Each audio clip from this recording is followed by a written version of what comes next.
O tema de hoje para a gente é superdotação não é mercado. Foi o que eu escrevi anteriormente, mas como uma pergunta fica até mais legal. Superdotação é mercado?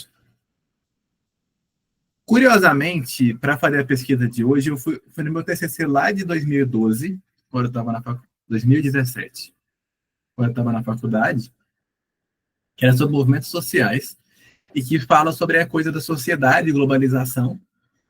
Então, basicamente, eu só vou falar de neurodivergência e superdotação lá no final. A gente vai ter que voltar um pouquinho mais sobre o que é a sociedade e como ela enxerga seres humanos nesse processo de vida, para depois encaixar a superdotação nisso. E por que é importante a gente voltar para trás um pouquinho? A gente está colocado em um mundo que existe. A gente não está numa ilha. Entender as relações que nos cercam, que independem disso, são muito importantes. E, de certa maneira, eu vou começar pelo final.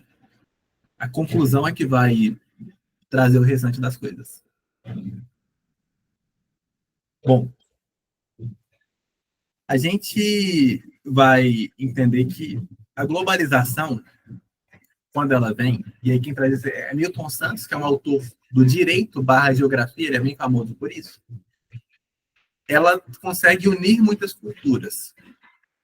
E aí, no mundo ideal, é uma ferramenta que faz com que culturas menores se expandam e que essa troca cultural aconteça de maneira equitativa. Porém, não é assim no mundo real, e o que ele traz é que culturas maiores suprimem culturas menores. Inclusive línguas, costumes e tudo isso. E aí a gente vai ter que certos produtos, certas existências, certos aspectos da nossa vida nem deveriam ser produtos.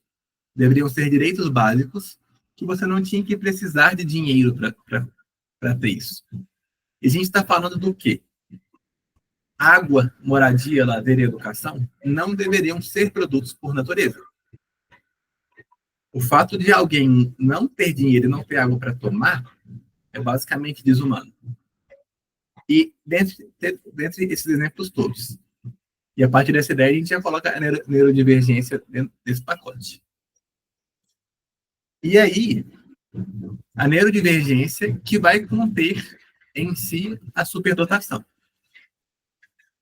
Que aí vai gerar uma série de demandas em vários aspectos da sociedade que podem ser entendidas como direito ou produto, ou ambos, e com limites éticos sobre isso. E é esse raciocínio básico que a gente vai construir aplicando a basicamente qualquer produto ou qualquer direito que a gente vá precisar ao longo da vida enquanto pessoa, e nesse tema em específico, especialmente enquanto neurodivergente, ainda mais enquanto superdotado, porque é o foco de hoje. Dá para falar sobre isso, sobre o foco do autismo, do TDAH, mas é mais legal como um tema separado, porque é bem extenso falar separado sobre eles. Não faria nem jus juntar eles aqui de maneira completa. Existe um outro autor também, chamado Honneth, do ano de 2023, que ele traz um aspecto da sociedade evoluir como uma luta de identidade e de reconhecimento. A sociedade evolui historicamente através da luta por reconhecimento, onde todos querem ser reconhecidos como seres humanos individuais e dignos. Dentro da estrutura social, são 3 aspectos que falam sobre isso, que é o amor, a solidariedade e o direito. O amor vai entrar na ideia do afeto mesmo. A gente vive através do afeto. E nesse sentido a gente fala do pertencimento. Estamos aqui, então estamos construindo o amor nessa perspectiva. A solidariedade, ela vai entrar no aspecto de que realmente ajudar o outro a entender esse aspecto coletivo. Não é só sobre mim. É sobre a minha relação com o outro. E o direito é aquilo que valida isso enquanto regra social explícita. Que aí é aquela luta que nós temos sempre constantemente de não perder direitos e conquistar direitos. E também diz sobre um aspecto moral que vai passar por uma coisa coletiva, que é, eu existo em um coletivo, e o coletivo existe dentro de mim. Eu influencio o coletivo me influencia. E, por fim, trabalho enquanto relação social. A maneira como a gente trabalha, se é presencial, se é virtual, onde a gente trabalha, com quem a gente trabalha, também diz da nossa existência, inclusive de obstáculos. E quanto mais a gente consegue ter esses aspectos melhorados e acessíveis enquanto seres humanos, mais também a gente está crescendo enquanto quem conquista espaço nessa sociedade que é uma briga por reconhecer a identidade. E nesse caso, que identidade? A identidade de neurodivergentes e de superdotados. Um outro aspecto importante que vai se juntar com isso é a velha confusão que a gente já acostumou e por vezes nem pensa mais entre consumidor e cidadão. Voltando um pouquinho na história, quando a gente pensa em mulheres, a ideia de mulher entrar no mercado de trabalho, ela vem muito tarde, e só aí nesse momento em que a mulher passa a ser cidadã, talvez, uma pessoa de direitos. Porém, antes disso, ela já era consumidora, porque propagandas eram direcionadas para as mulheres. Ao mesmo tempo que a globalização vai começar a querer confundir isso, que é basicamente dizer, consuma isso, consuma água, consuma moradia, consuma lazer, consuma educação, tirando essas coisas do lugar de direito para o lugar de produto. E as pessoas passam, então, a não ter a noção de que tudo isso é um direito e não um produto. E aí, basicamente, os discursos vão dizer sobre, olha, eu tenho que pagar isso. Olha, eu justifico pagar uma água em um show. Pensando naquele show que teve, eu não lembro de quem era a cantora, eu sei que foi bem famosa que ela veio aqui, que aí tiveram que jogar água, o bombeiro teve que jogar água nas pessoas para elas se refrescarem, e uma menina morreu por não ter conseguido comprar água. E vejam bem a fronteira que está colocada aqui, nesse exemplo. O poder público tinha que resolver um problema em que um show privado deveria ter resolvido e disponibilizado, o que causou uma série de problemas na própria cidade pela dimensão daquele espaço. Que vai trazer basicamente essa confusão do consumidor versus cidadão. E mais grave do que isso, a coisa do cidadão ela fica diluída dentro de um contexto abstrato. A gente passa a deixar de ser alguém coletivo, que é parte de um espaço, e aí a gente se torna simplesmente uma peça dentro de uma engrenagem, e uma pessoa que não deve pensar, sempre incentivada a isso. E aí, a partir desse ponto, eu já começo a falar sobre a questão de como a gente se coloca nas redes sociais por isso. E sobre o quanto a neurodivergência e superadaptação gera, sim, demandas que podem ser mercado ou que podem ser direitos. Depende a linha ética de como a gente lida com isso. A gente começa falando pelas redes sociais. A gente já vê bastante profissionais, bastante pessoas falando na rede social sobre ser TDAH, sobre ser autista, sobre ser superdotada, ou sobre a própria situação. Fala certas, fala erradas, assim por diante, e movimentos que ocorrem através disso. Tem um canal, por exemplo, do Instagram que chama literalmente Autista. Eu acho que é isso, se vocês me corrijam o nome. E aí, a moça, ela inclusive fechou o Instagram dela por comentários agressivos. Entre outras situações. Tem também uma menina autista, adolescente, nível 3 de suporte, que basicamente o Instagram é a rede social dela e é o trabalho dela. Que é o que ela dá conta de fazer também, pelo menos dentro do que ela diz das postagens. Então aqui a gente já vê um espaço de pertencimento, de existência e de profissão. A pessoa se cria naquele espaço falando daquele assunto. A gente vai passar também por um outro aspecto, que é o campo da saúde. Quando um assunto começa a ganhar fama, ou pelo menos ser reconhecido de alguma maneira, criam-se informações de qualidade ou não, bem feitas ou não. Isso é um outro debate, inclusive, sobre a questão do ensino superior no Brasil. Mas surgem essas pós-graduações, esses cursos. Tanto é que temos hoje várias pós-graduações pensando em autismo, pensando em outras habilidades, pensando em TDAH ou pensando em neurodivergência. E que bom que temos. Mas não temos isso muito claro nas graduações. Claro que também é outro debate, o que deveria estar em um curso ou não, porque também um curso é pouco tempo. Vai lá, Aline. Tá, ok, muito obrigado. Estou mandando, então. Claro. Então, a gente passa a ter todo esse movimento acadêmico. É um movimento acadêmico real? Não necessariamente. Tanto é que teve uma questão, pensando em universo de redes sociais, de um profissional especificamente da medicina, eu acho que falou alguma abobrinha e deu muito ruim para ele. E ele teve que fazer uma correção a partir disso, porque ele foi pressionado. Que aí a gente já fala então de duas coisas: formação no campo de saúde e redes sociais. Um outro aspecto importante para a gente enxergar aqui também é a questão dos próprios profissionais. Que aqui talvez é onde mais cai na questão da superdotação. Porque a gente vai ter na internet os profissionais que são mais famosos, mas também tem outros não tão famosos que trabalham sem usar as redes sociais como a questão central, só fazem avaliação. No meio do caminho, você vai ter pessoas que fazem vídeos curtos sobre TDAH, certos ou errados, informando ou não, e o mesmo sobre a questão do autismo. Que, por vezes, me parecem ser mais pessoas autistas falando delas mesmas. Eu tenho essa impressão, pelo menos, e isso é só a impressão, tem que deixar claro. Eu não fiz uma pesquisa extensa sobre isso. E nesse processo de profissionais falando sobre, as pessoas passam a se informar, então, a partir da rede social. E como uma questão moderna, passa a ser necessário um crivo. Essa pessoa está falando cientificamente, essa pessoa está falando da cabeça dela, é uma informação correta, é uma informação errada, que é um desafio moderno mesmo lidar com esse processo.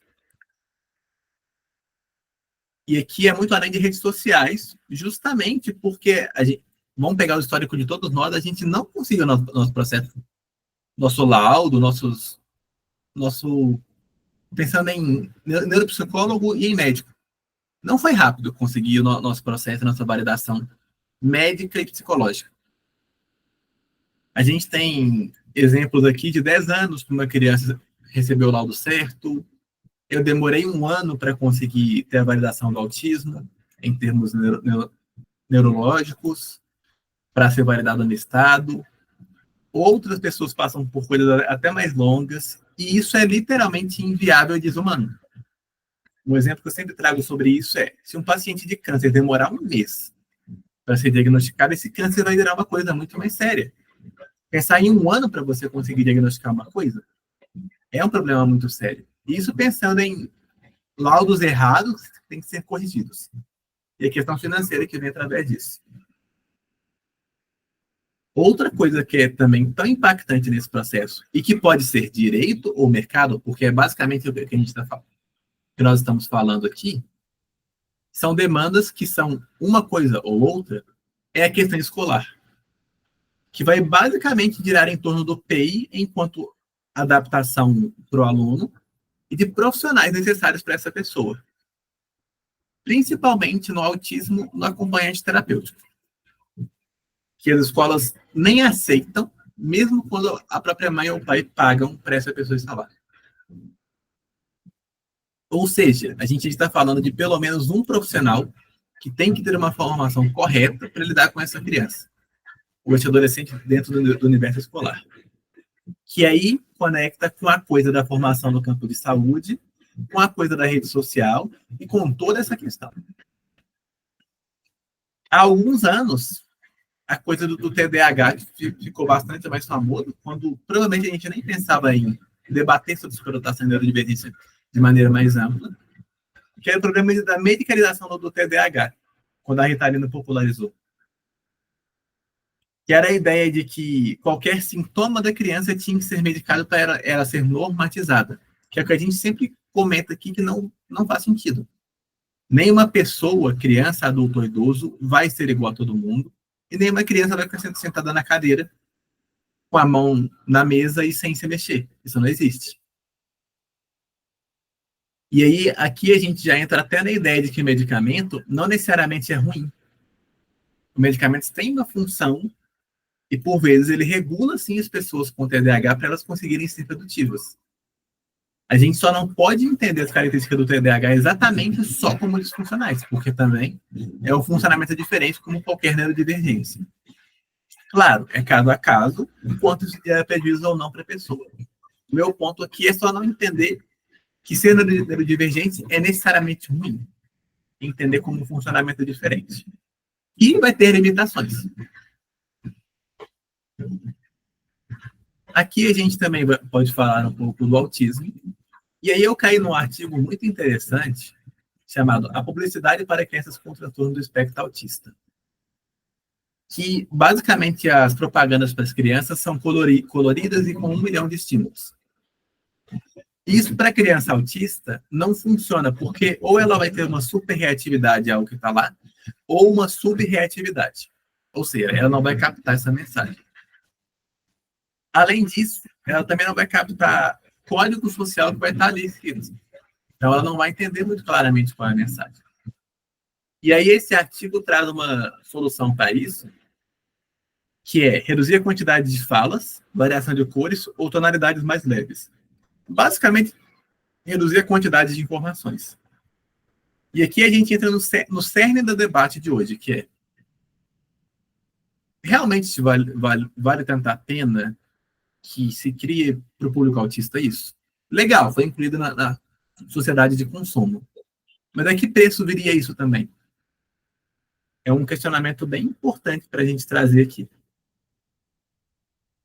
E por fim, e aqui, quando eu falo da superdotação nesse contexto, nessa situação, foi basicamente a arborização minha, porque não encontrei alguma coisa sobre esse tópico.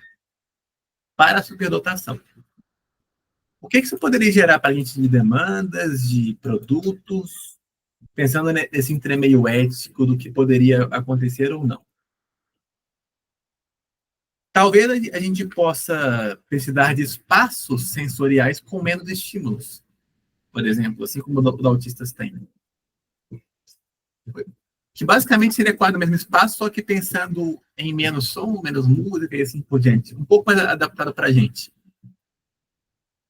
Na educação, principalmente, pensando em modelos de ensino que a gente consiga lidar melhor e que não nos prenda, mas ao mesmo tempo nos estimule, principalmente no que a gente tem de dificuldades. Porque ao mesmo tempo que a gente é muito bom em uma coisa, a gente vai ser muito ruim em outras. E essa sincronia não nos ajuda de maneira alguma. Eu falo, inclusive, da sincronia emocional.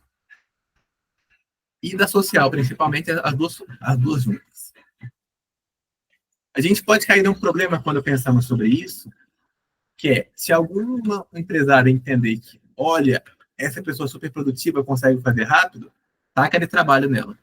Pronto, aí a gente está falando de burnouts extensos e em massa, e de medicalização para burnout, e de indústria da medicação e assim por diante.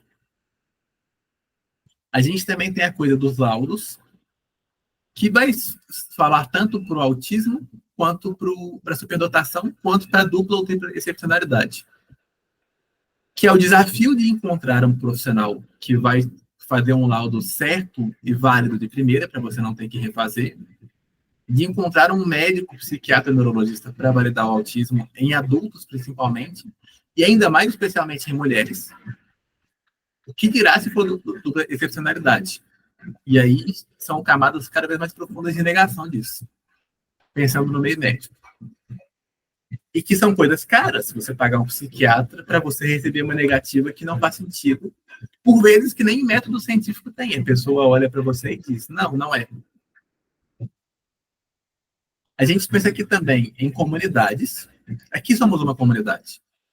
Existem outras comunidades que são compostas também de grupos de WhatsApp, que vendem cursos, e que não é um problema a ideia de vender o curso. Não necessariamente. Porque é uma informação com quanto seria uma informação válida. Mas, de novo, a gente vai ter que fazer esse questionamento básico do é um direito ou é um produto? Qual que é a questão disso? Mas, basicamente, a gente precisa entender a seriedade de tudo isso para nós e como isso afeta a nossa vida como demandas reais. Qual é o limite ético, se é um produto, se é um direito? É uma questão que a gente vai debater aqui agora.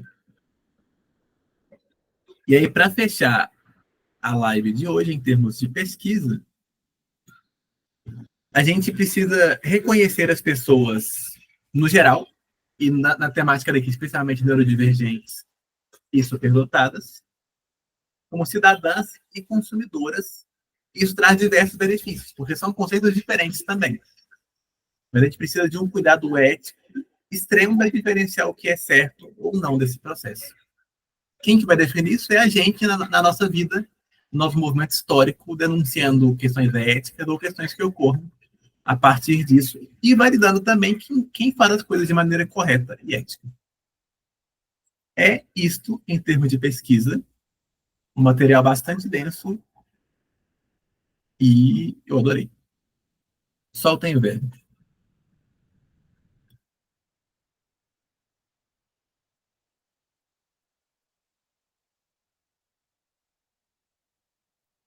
Foi muito impactante, é?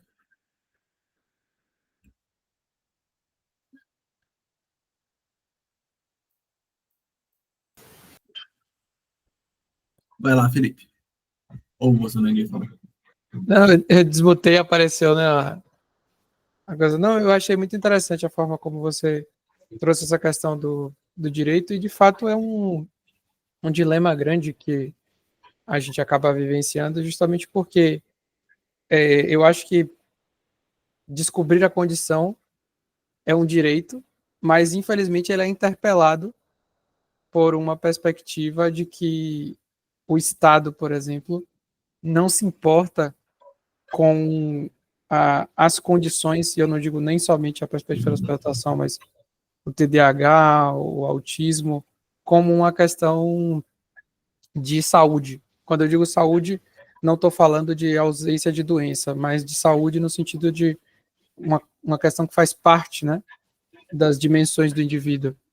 E quando a gente para pensar nessa perspectiva, realmente fica, para muita gente, intangível ou até inatingível o conhecer a questão da condição em si, né? E termina ficando, de fato, nessa invisibilidade.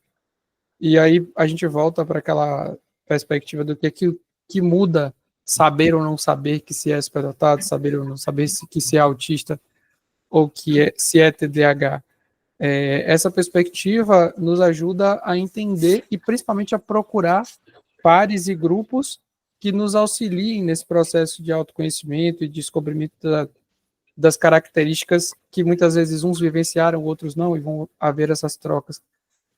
Então, eu acho que assim como no processo que acontece forte, né, para tudo na vida, tudo vira mercado, a gente precisa ter o cuidado de como que a gente pode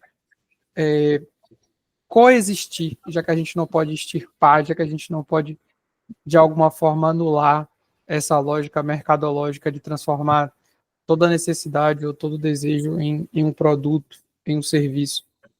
E eu acho que o ponto realmente é a gente conseguir buscar, como, né, para muita gente aí o senso de justiça forte, maneiras de fazer isso da maneira menos, como é que eu posso dizer, individualista, egoísta, lesiva possível, né? Eu acho que você trouxe aí na sua fala, num momento que você disse assim, não que fazer um curso sobre algo seja errado, não, mas é importante a gente ter cuidado de como a gente vai fazer esse curso, porque eu posso sim fazer um curso com sei lá, uma retórica ou uma apresentação muito, como é que eu posso dizer, sensacionalista ou sei lá, com algum interesse assim de vender outros cursos, né? Então vamos imaginar, sei lá, eu vendo um produto para você de explicando a superdotação, e aí não explico tudo e deixo para você ter que comprar outro curso para você se aprofundar, etc. Então, assim, acho que existem bases que são importantes para a gente estabelecer na nossa consciência do que a gente espera também como mercado, porque, querendo ou não, a gente faz parte de uma sociedade capitalista, então a gente também acaba virando produto e serviço em diversos momentos da nossa vida, seja para nós mesmos ou para o outro. Então, até quando eu propus essa perspectiva da temática na semana passada de superdotação como um questionamento, né, da gente não deixar isso se transformar num mercado, é mais com o medo do que você trouxe também na sua fala, da perspectiva de o que a empresa, de alguma forma, vai usufruir ao saber da condição do indivíduo, e o que de alguma forma, também nós precisamos lidar, porque ao saber dessa condição, muitas vezes a gente passa a se cobrar de uma forma diferente, mesmo já se cobrando anteriormente excessivamente, porque já ser superdotado desde que nasceu, você se cobra, mas quando você descobre a superdotação, é como se você dissesse, não, agora eu tenho que honrar essa condição, né? E aí muitas vezes a sociedade acaba querendo que você honre isso nesse processo de troca, né? Ah, já que você é superdotado, que você é acima da média, então você tem que oferecer acima da média. E é esse mito que a gente tem que lutar contra, para a gente poder não transformar também numa perspectiva de performance, né? Então, acho que corroborando tudo que você falou e dando a minha impressão aí. Sim, justamente. E isso é a importância da gente se posicionar enquanto comunidade. Eu não estou falando daqui, eu estou falando da vida como um todo mesmo. Para também manter a linha ética desses processos. Pegando uma situação que a gente comentou recente aqui, a gente quer fazer um passeio no Iotim aqui em Belo Horizonte, a Sandra tinha comentado a coisa das tarefas sensoriais que tem lá, e como que isso também diz sobre nós. Ela tinha comentado que ela teve uma reação diferente, a mesma coisa, quase não percebeu. E isso não é uma coisa para nós que é muito legal? Talvez a gente não poderia passar um tempo diferente naquele processo? Só que até isso ser reconhecido, vai ser um processo para a gente existir nesses espaços. Até em termos de lazer, talvez. Como a gente se coloca nos lugares também, aonde a gente existe. Não sei para vocês pais como que é esse processo de lidar com a educação, por exemplo. Os filhos de vocês estão em escola particular, pública, como que é esse processo da mediação de estudar é um direito, mas é um produto. Como que é isso para vocês?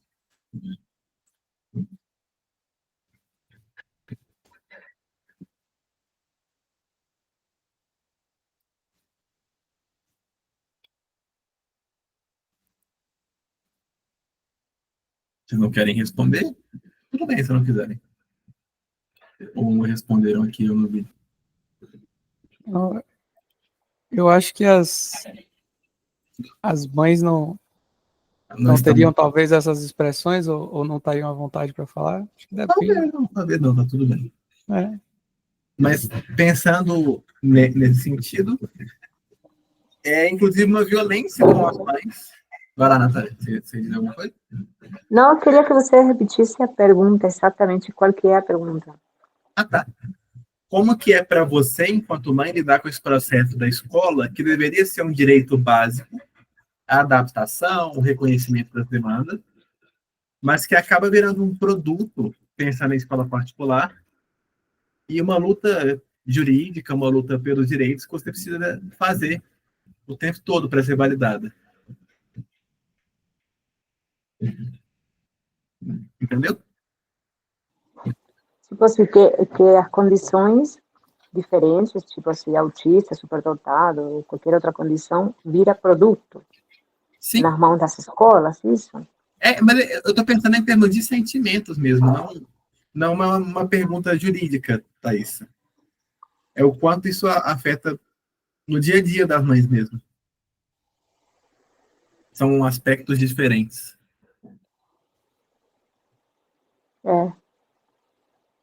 Não entendi exatamente a pergunta, não, porque também estou Não, deixa eu Não reformular. escutei a primeira parte da live, então eu também assim, sentindo certo. Não, tudo bem, eu volto para você, não preocupa não. O que eu trouxe na live lá no começo é a questão de que, pensando em mercado ou não, o que a gente está falando em superdotação, neurodivergência, é que vão surgir demandas naturais para várias coisas. Sim. Essa demanda, ela pode ser um direito ou ela pode ser um produto.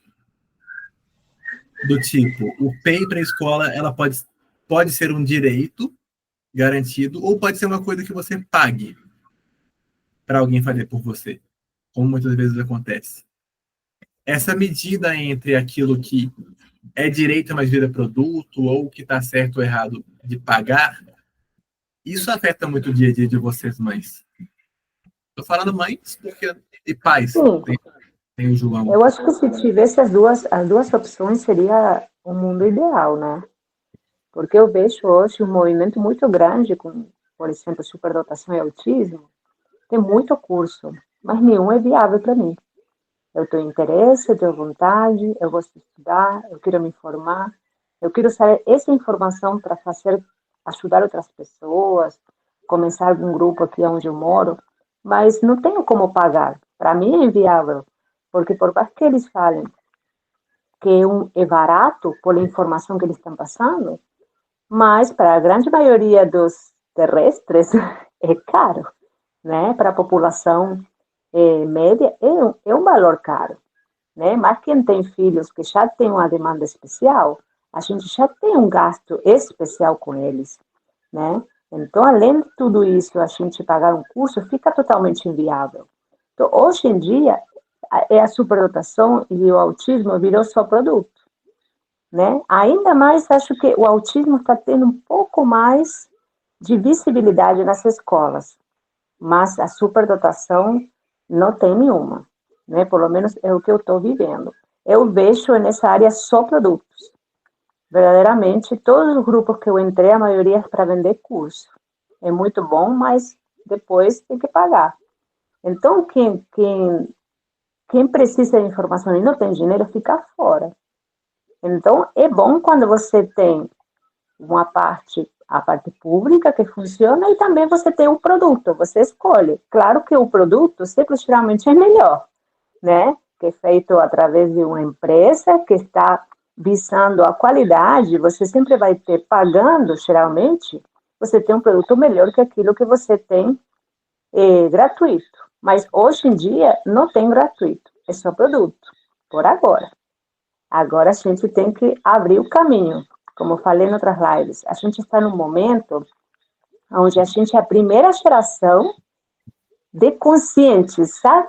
Daquelas pessoas que sabem, conhecem de que se trata, e a gente está batendo as portas. Então, a gente que vai sofrer muito mais que a próxima geração.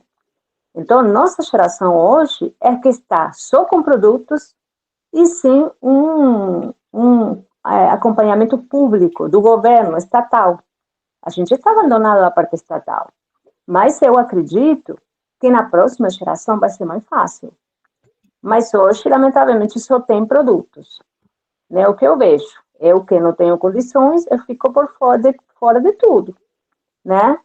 Tem muita informação no YouTube e tem muitas comunidades, como a nossa. É daí que eu estou me nutrindo. Né? Mas o do Estado e do governo, da escola e o que é o SUS, nada, zero, porta fechadíssima, né? Mas a gente está, esse trabalho aqui acho que vai abrir portas, né? É um trabalho que é abridor de caminho, sabe? Aquelas pessoas que começam alguma coisa, é aquelas que mais sofrem, mas tem que começar de alguma forma, e a gente é essa geração que está começando, eu acredito sim. Sim, com certeza. A gente, é o que eu trouxe lá no começo, quando você não estava, que a sociedade ela é basicamente uma luta de reconhecimento por direitos. A gente está nessa etapa de se instalar mesmo enquanto pessoas com uma identidade que pode e deve ser dita publicamente e não ser estigmatizado por isso. Especialmente de maneira violenta. Apesar que o estigma já é violento por natureza, mas acaba que ele fica mais intenso em alguns contextos. Em termos até de consumo, para o dia a dia, eu fico pensando na coisa do shopping, por exemplo, o quanto isso, para boa parte de nós aqui, vai ser um lugar desagradável. E aí, eu vi pelo menos um shopping que colocou a ideia do protetor auricular, da abafador de som, para pessoas autistas. Geralmente, inclusive, não são bons abafadores, que eles compram os mais baratos. O que, sim, é um reconhecimento da pessoa autista ou com alguma sensibilidade para ter o acesso ao lugar, mas ainda assim é só um lugar de sociedade de consumo, não é nem um reconhecimento da existência dessa pessoa. E mais interessante ainda, quando o shopping coloca isso, ele coloca isso pensando em autistas. As outras pessoas de outras demandas com isso usam o benefício por consequência. Então, são vitórias, certamente. É uma questão da gente pensar também sobre as associações, o quanto elas são importantes também, talvez por estado, talvez nacionais, para a gente lidar com as nossas demandas. A questão do ensino superior, que é uma outra coisa também, pensar em aceleração do ensino superior. O quanto isso é possível ou não em uma faculdade, privada ou pública. Esse hábito nem está muito colocado nas faculdades. Eu vi poucos exemplos de pessoas que conseguiram fazer isso. Porque às vezes a gente não vai nem conseguir assistir a aula, ou a gente aprende melhor de uma outra maneira, que aí também é a própria coisa de reconhecer que pessoas são diferentes. Então, eu acho que deu para trabalhar bastante coisa. Não sei se vocês têm coisas para colocar, eu não vou ficar alongando muito o conteúdo também. Não. Às vezes, exemplo, por exemplo, que pode trazer também, que também tem os cadeirantes. Tem um caso de uma moça cadeirante que ela não conseguia acessar, era difícil o acesso à faculdade, e ela pediu para fazer online, para fazer de forma remota, e ela não conseguiu o direito dela. Então, é uma coisa que tem a ver com todas as pessoas diferentes de alguma forma, né? Eu não sei como que é com surdo, se ele consegue alguém que acompanhe ele nas aulas? Não sei, como que funciona com essas pessoas na faculdade? O surdo ele tem um intérprete no ensino fundamental, médio e superior. Ele consegue? Ou é como a gente que não consegue nada? Consegue. Pensando em pessoas surdas, é uma história até que vai bater com a gente. Os surdos eles conseguem a primeira lei em 2002, que aí é só 2002 que começa a ter intérpretes em escolas e faculdades. E mesmo assim, tem questões ainda sobre isso. Mas é lei, é obrigatório. O intérprete ganha muito mal? Ganha, mas a lei não é cumprida, né? Com a gente também tem lei, mas ela não é cumprida. Nas escolas, eles não cumprem aquilo que está escrito. Porque a gente está começando agora, né? Então, acredito que vai ser diferente aqui para frente, porque a gente tem que insistir, né? Tem que bater portas, tem que fazer barulho, né? Sim. Justamente. Então, é até um exemplo muito legal, porque eles já conseguiram muita coisa. Eles, no caso, eu faço parte dessa comunidade. Mas mesmo assim, ainda são sempre lutas e regressões possíveis e N questões que a gente tem que estar constantemente para não perder. Que vai refletir um pouco na gente também, nessa mesma ideia de que a gente vai conquistar coisas e tem que lutar para não perder coisas.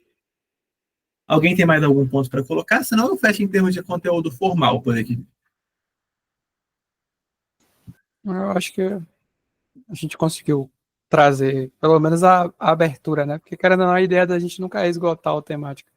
Sim. Mas acho que a gente conseguiu trazer os pontos importantes aí, fulcrais nessa reflexão. Então, obrigado, gente. Adoro estar com vocês, é sempre muito divertido. Aqui encerramos.